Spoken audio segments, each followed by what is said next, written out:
Coming into the games, all right, PSG R7. We spoke about it before. All of the South American regions, Rainbow Seven is technically Latin America North, and it's like Central America. It's more Central America. You've got Mexico, and you've got I think Venezuela, and it caps right there. But these regions have gotten much stronger, especially Brazil. All right, so it's exciting to see these teams. They're getting better. That said, most of these teams aren't really thinking about winning Worlds. They're trying to make it a little step further, or they're trying to beat a team that has beaten them in the past. PSG is trying to exert some dominance as they have been on this stage before.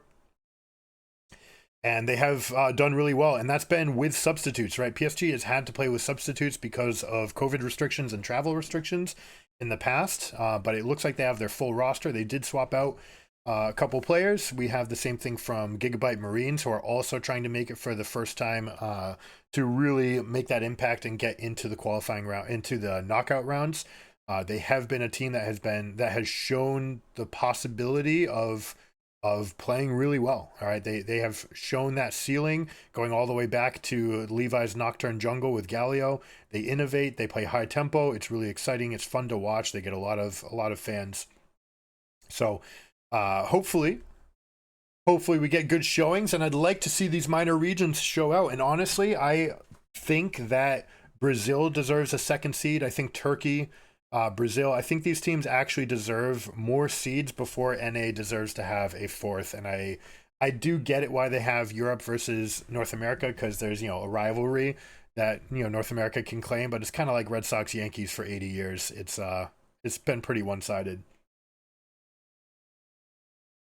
I hate to admit, but even at my age, I get tilted once the game starts. Yeah, it happens. The best thing to do. So actually, you can the cover video for the channel is one you should watch. Check that out. It's about regulating your emotions, controlling, and then choosing how to optimize. And by regulating your emotion, and this goes all the way up to the pro, right? We see people that shake. We saw it from Gory yesterday playing mid lane. He was like visibly shaking. Probably historically one of the biggest ones was Jensen shaking and just misplaying left and right and making a pretty big misplay on Echo. It's one of the more famous ones. Also, Faker tremendously shaking. Then when he lost Game 5, just broke down into tears. So you don't want to be on that roller coaster. You want to be optimized. Like think Rafael Nadal, between points, take a moment, he towels off, he looks at his racket, then he starts pumping himself up, he's jumping up and down a little bit, and then boom, game face. And you put yourself up to exactly the level that you want to compete at, and you let yourself reset. Every time you go to base, this is something that you should do in your games. This is something the pros should do. Every time you recall, it doesn't even matter if it's the smallest thing, like you miss a CS, just take a deep breath.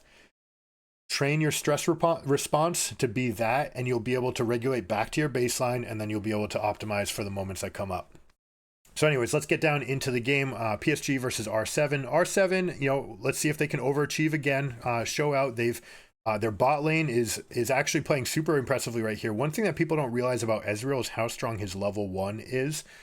This is something that kind of goes under the radar a lot because of the passive stack not being visible, right? You don't really see that, but as he's stacking up, every spell that he hits, up to 5 spells, will give him stacking attack speed. And just using the wave early, you get yourself the push, you've got the attack speed bonus. It's kind of like having Xayah's W already on permanently. And that's all you have to do to get the push as Ezreal. You can always fight for push on this champion. Just make sure you're not leashing. We already talked about on this channel why leashing is bad. There are very few times that you want to do it. But in this case, we see the benefits of Ezreal getting up, stacking up, pushing in, and getting an advantage against Xayah Rakan. Now, starting at this level, level 3, level 2 is when they can sort of fight, but with the deficit that they had, they were never going to be able to. Xayah and Rakan come online at level 3. Rakan can dash in, and he's got that long range coming out. And basically, Nautilus is not mobile enough to punish him. He can get a little root off, but any damage that you're doing to Rakan is not going to be consequential when it comes to the trades. In the other lanes, we have Kennen versus Renekton, which is what we highlighted as probably the most common matchup that's going to show up at Worlds, because Renekton is so steady, is so strong. He's good against Cassante, he's solid against Jax, and he's just good enough as a blind pick that you're happy to do it, especially when you're blue team, or if you want to give counter pick to another role. So Renekton's going to get picked a lot, but that being said, his MR just got nerfed and Kennen just got buffed 3 times. So Kennen's going to be present the most times as the counter pick to Renekton. Also likes to wait for Renekton to create that flank, and then Kennen says, all right, you've committed to your flank, you've used your ultimate, you've dived into my team, I will now dive into your team, and I do more than you do. One of the adaptations that we've seen from Renektons is they finally realized how good Abyssal Mask is, and frankly, probably one of the only champions that benefited as much as Renekton, maybe Shen as well, from the changes of it going away from the Catalyst of the Eons. Renekton taking Abyssal Mask third is something you're going to see a lot because the item is good and the amount of damage that they've put into his ultimate is exceptionally high. And by just being in combat, having that Abyssal stacking up, you're taking their MR. So especially against AD carries, by the time you're going in, your stun combo's down, they're going to be down to like 16 MR, and your ultimate's basically dealing almost true damage at that point. In the other lanes, we've got Nico, which is super exciting. Now, Viego is not a pick that I like, and they picked this in R5. I think they could have done way better. I know what they're trying to do. They're trying to use Viego and Taliyah as sort of like a comparable to Pantheon Taliyah, where it's pretty easy to hit the stuns. You can get the slow out from Taliyah, then the knockback, which makes the Viego stun pretty easy. It's also hard to itemize against those, but there's no real long range ability to make that happen. So that is something that they've got going against them in their team comp. It's going to be kind of awkward to put all of these together. But Ezreal will give them the scaling advantage going into the end game. Look at this tremendous advantage. Good job, Nautilus. Ooh, barely split. Look at what PSG is doing. You see this? See how they're always coming together and then splitting apart? This is something that's worth talking about. When you come together like that, it makes it really enticing for the other person to throw their skill shot right in between you. Because it's like, oh, I've got 2 chances at hitting. Right? Well, what they're actually doing is coming together like that, knowing that they're about to come apart. And so we'll see if Iseo comes up with an adaptation here, because you can do that by aligning, but then coming apart, you kind of know, oh, there it is. There's the adaptation. Iseo saw like, all right, you're always going this way. I will see if I can go down, but he overestimated the juke. That Q basically never had a chance of playing, but it also shows how well Waco is clicking right now, that he is like on frame for the animation. As soon as Ezreal's turning and lifting his hand for that Q animation, you see that the dodges are coming in. We have an early... Wow. Merc treads from Taliyah. I mean, you've got Rakan coming over, you've got Jarvan. The problem is Jarvan and Rakan have knockups. You do have a charm from Rakan as he hits level 6. God, these dodges are so good. So there is that you're getting around, and there's some of the damage that's coming in from Kennen, but honestly, I think they're going to be lacking damage, because as they go in between Ezreal and Taliyah, you need to make sure that you're getting enough damage in, especially since Jarvan should be spending all of his energy getting on top of someone like the Ezreal. You try to R on top of him, then when he E's out, you EQ on top, or vice versa, and you try to get within that ride. I really don't like this Viego pick. We have Jarvan paying a little bit more attention to the lanes. Viego's going to get a little bit more farming in. That's pretty standard. Viego can look for Jarvan in the jungle, but the problem is he has to get priority from his lanes, and you're never going to get that from the top side of the map, because Kennen can counter Renekton so hard. We see this already to the tune of 30 CS. You'd like this to be more in the reign of like 20 before you start coming in. Normally you see a Hex Drinker first. Merc treads, fine, and you know we're dealing with a root from Xayah, and again the charm here. We've got root here plus knockup though, right? We're multiple knockups. I don't know that I like this more than Hex Drinker for this game, because you have no threat right now. There's no chance that you ever all in the Kennen with Merc Treads, so he's going to get at you. Now when you combine this, if he goes Merc Treads and Hex Drinker, I would have liked to see the opposite order.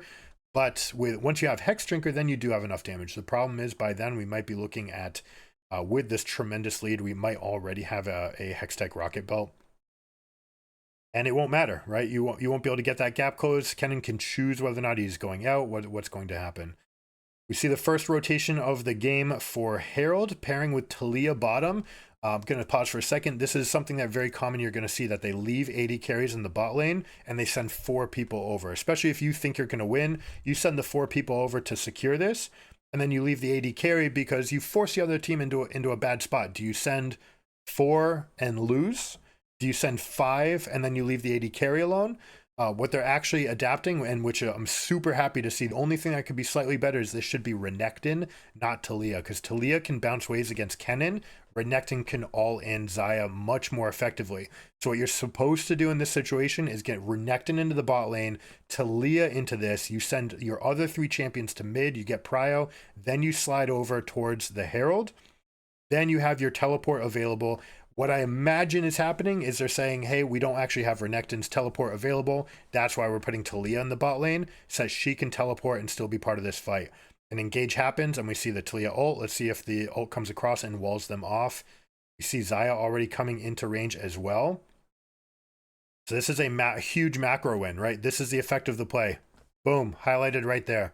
This is why you don't stick your AD carry alone in bot lane. This is why you stick a teleporter in bot lane so that they can come over to this fight. They're able to clean this up in response to the Jarvan engage.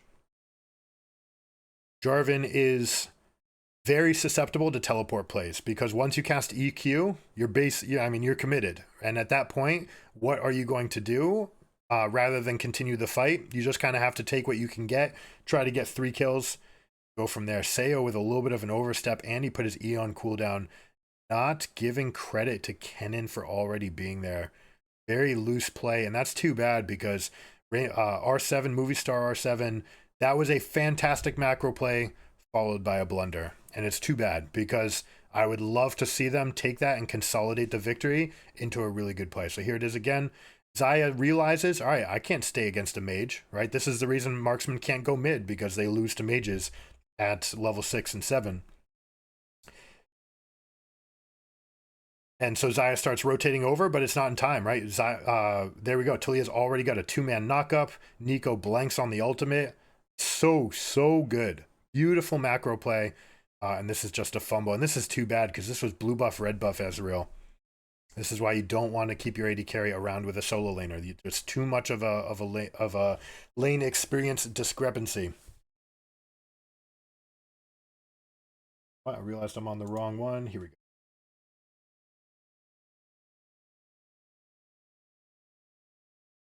So now, R7 does take the lead, despite Sayo dying there, kind of inting. All that gold, the shutdown included, goes to Kennen. So Kennen is the only strong point for this team. He should have a bigger lead, but they did lose a tremendous amount because Renekton was able to get a kill and 2 assists in that jungle fight. So he's able to come back. I hate this, though. This is tone deaf. Hex Drinker, please.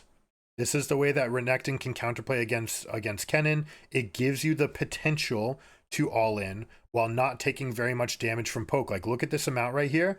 Scorch plus Q, 30% of his HP. Right? If you do Hex Drinker, then that turns into 20%.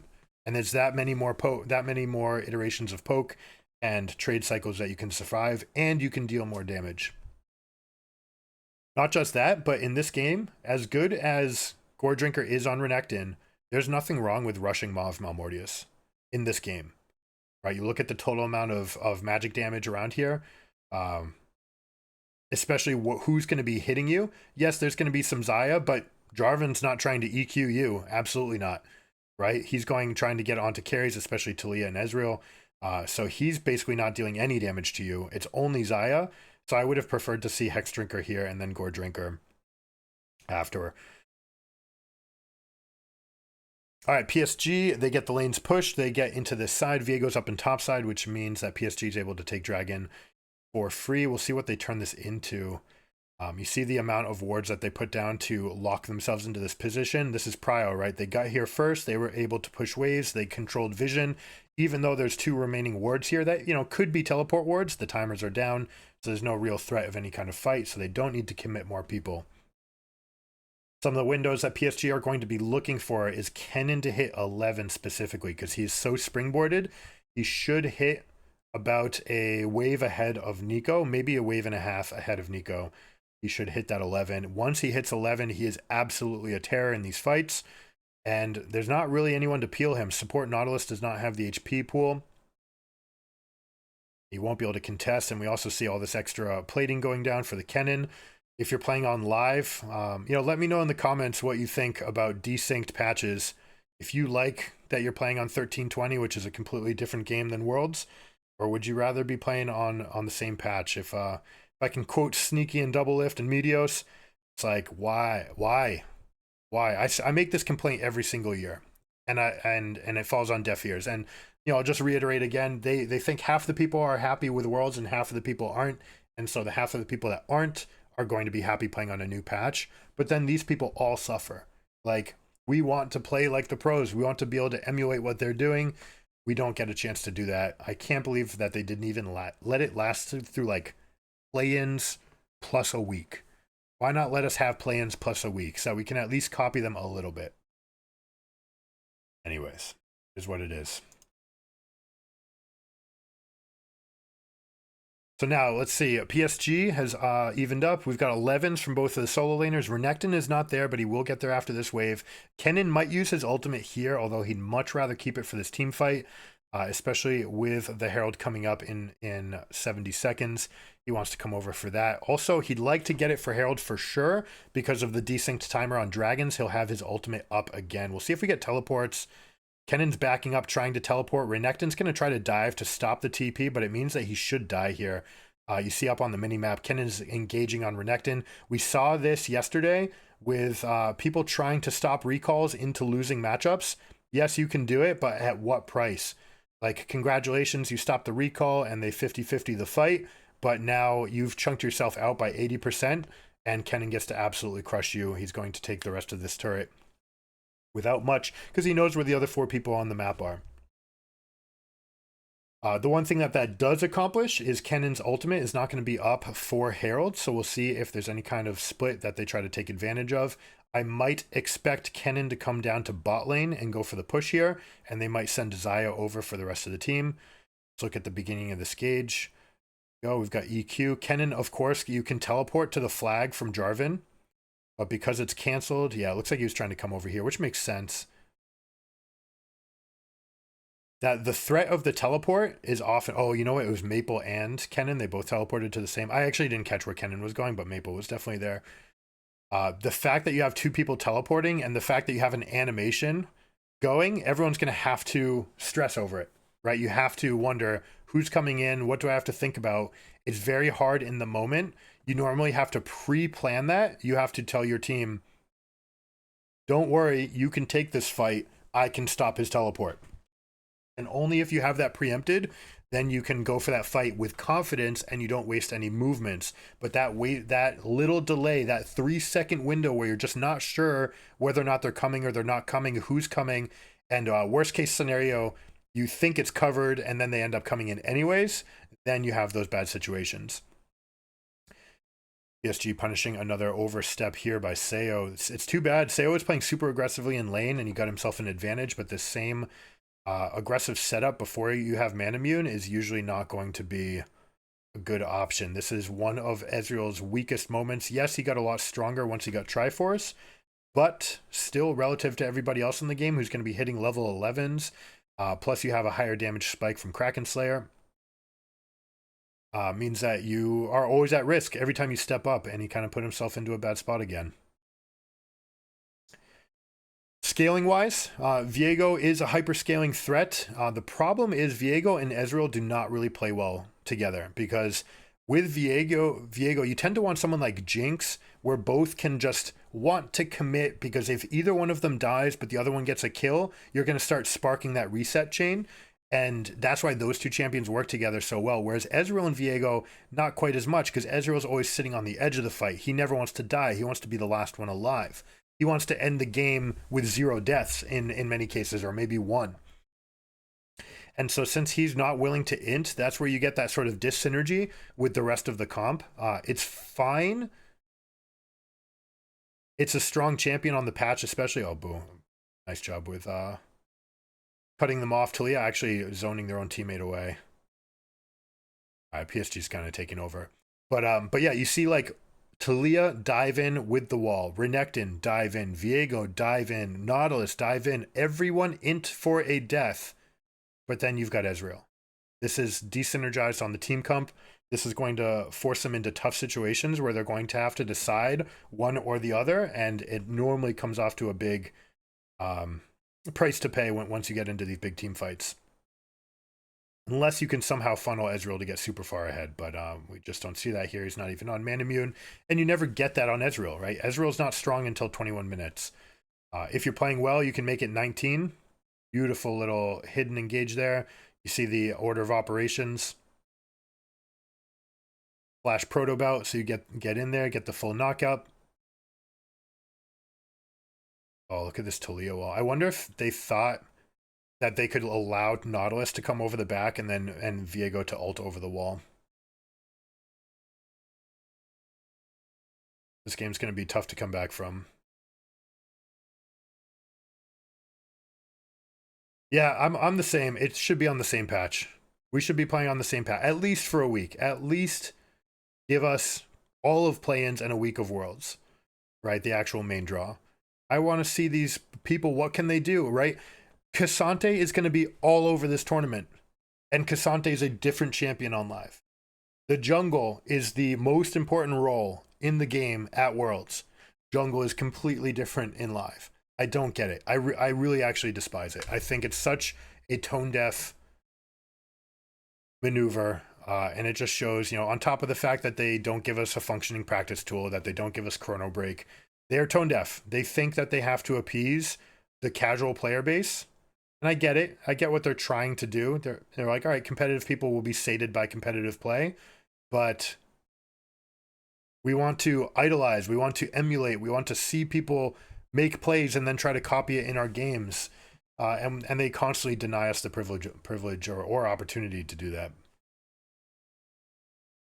All right, so PSG has a big lead. How are they going to try to manifest this? We're going to get an early Black Cleaver. After that, we'll get the finished boots from Jarvan. You see that they just take magical footwear and they sit on it because they want the completed items, especially champions like Jarvan that are going to spike super hard off the items that they build. They're happy to leave those items for themselves.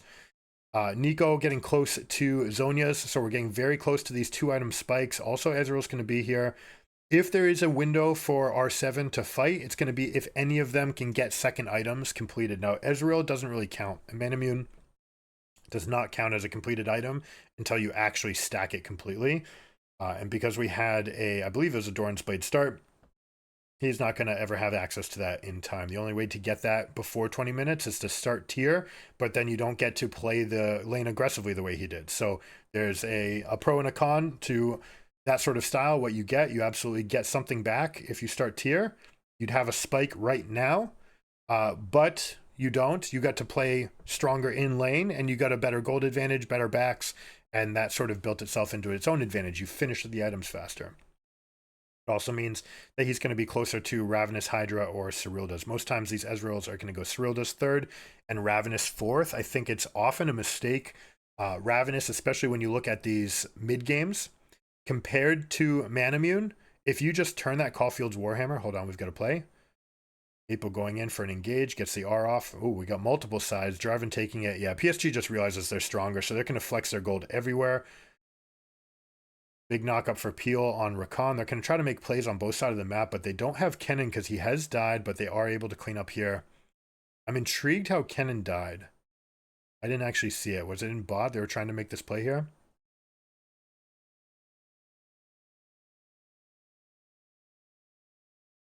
Anyways, what I was saying about Caulfield's Warhammer, if you turn it into Ravenous, you actually got a tremendous amount of push. Not that Ezreal needs that much help with it, but since you're going to be sitting on Manamune anyways, that's not stacked, right? Not mirror mana.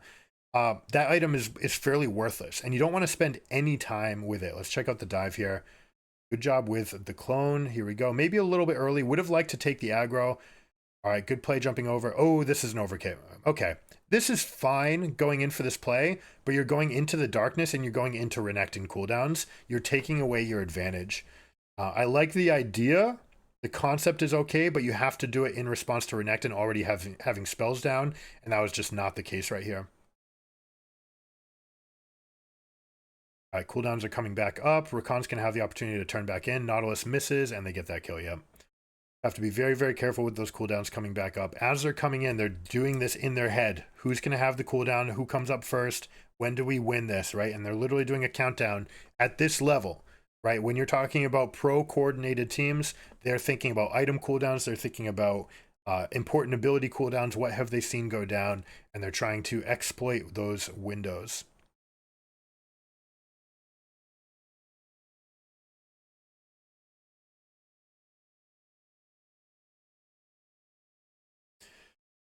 The gold says even. Viego and Ezreal kind of make you think that they're going to scale out, but we have Xayah, Rakan, always tremendous, easy to play composition when you have something like Rakan, Nico, Jarvan, Renekton, or not Renekton, Kennen. Your game plan is very simple, right? It's very easy. Look for the right window, set up for prio, and go for the fight. And like we said, Viego, Ezreal are at odds with what the rest of the team wants to do.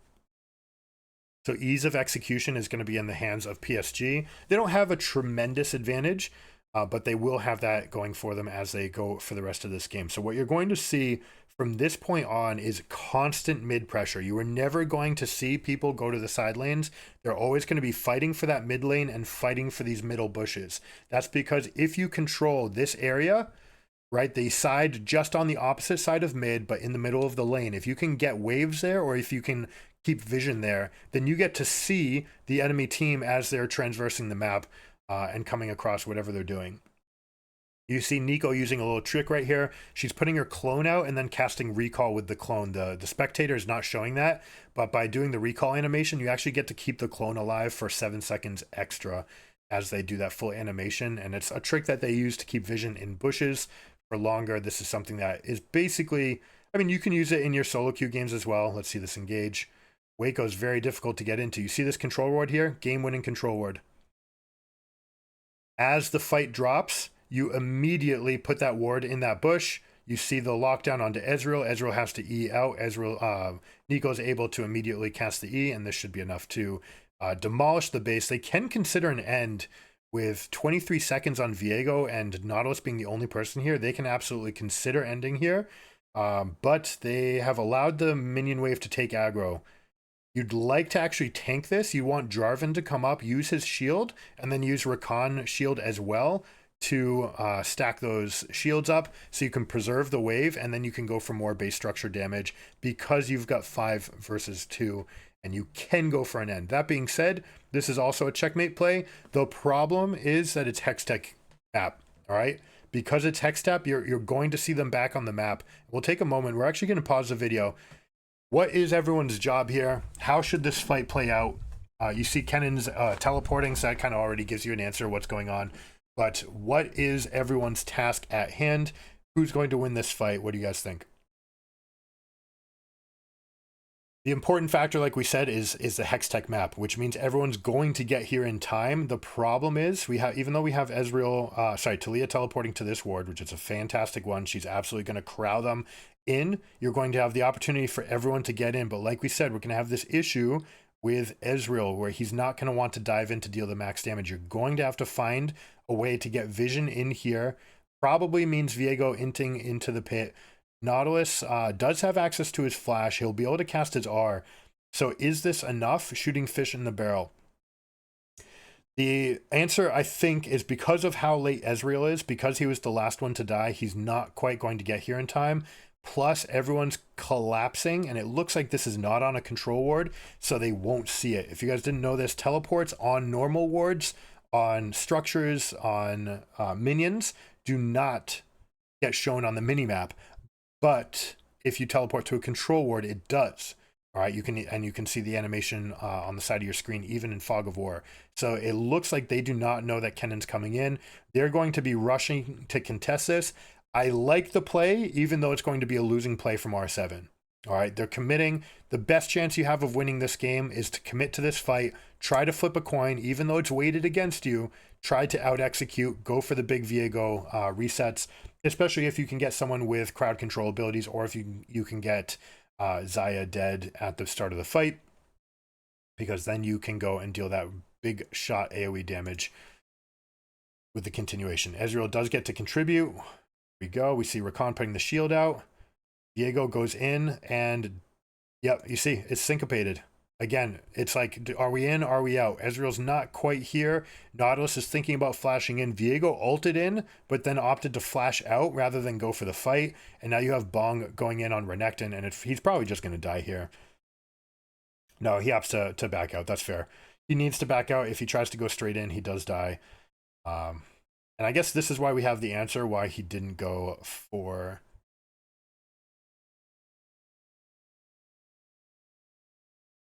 Maw of Malmortia. So he's going Sterix Gauge.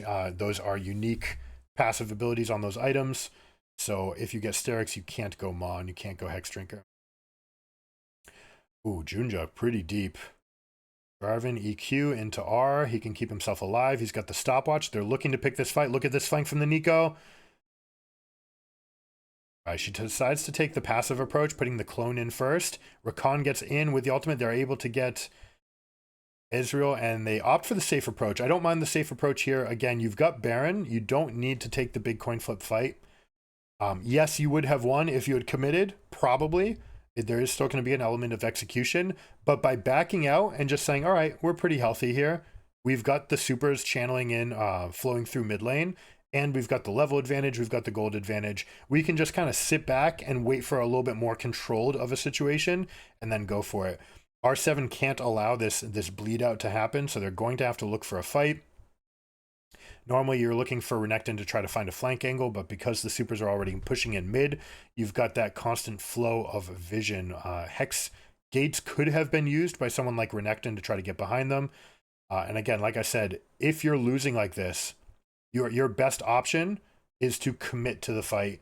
Try to take the odds when they're best. They're only going to get worse, right? They're just getting worse for you. Even if you think you're a scaling comp, Baron does function as a game-ending tool like this. This is going to be a peeling play from Jarvan. I don't think he's trying to actually get those kills. Yeah, he goes in. He's going to die for himself. Set up. If enemy team wants to fight, I've got a good little barrier. The extra terrain here gets the EQ, and PSG is going to walk home with this one. Are they going to go for more kills or just go for the solid end? They got it. All right, well played, guys.